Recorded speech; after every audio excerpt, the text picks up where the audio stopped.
Fi wedi llunio i gofio Hywel Teifi. Dwi ddim yn farnad fel y cyfryw, mae'n fwy o olygfa.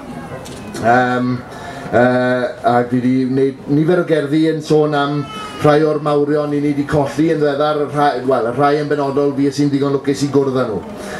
Mewn rhyw ffyrdd neu gilydd, fel arfer yn gweithio ar teledu, oedd mewn sefyllfa freintiedig iawn fyna.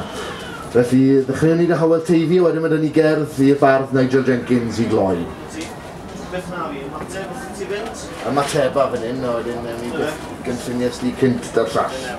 Iawn. Hywel.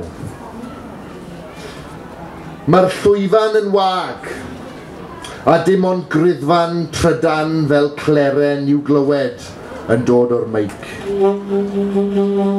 Ambell wych wrth i gadeiriau gael ei ddidoli yn ddi-seremoni yn y wings. Stiwardiad yn stiwardio dim byd, heb gweith fod yn siŵr o amserlen y dydd. Mae'r babell len yn wag, ond amdana i yn disgwyl i ti gyrraedd yn gorwynt o ymchwil a dweud da.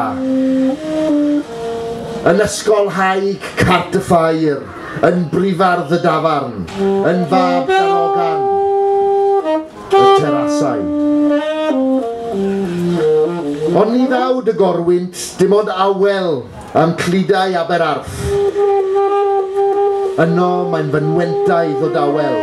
Ni feiddia'r gwynt gyffwrdd ar dail, rhag ofn iddo chwibanu. Mae'n gweld eisiau di, gweld eisiau tonfeddu dy lais, a'r peli tân o eiriau a gariau o'th gof, mas i'r byd, i weddill Cymru, gael cynner gan.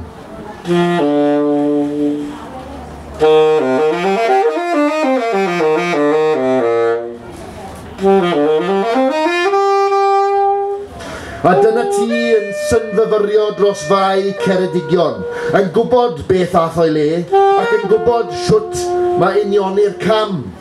Ond wrth i ti leisio'r ateb, ni ddaw geiriau o dy geg.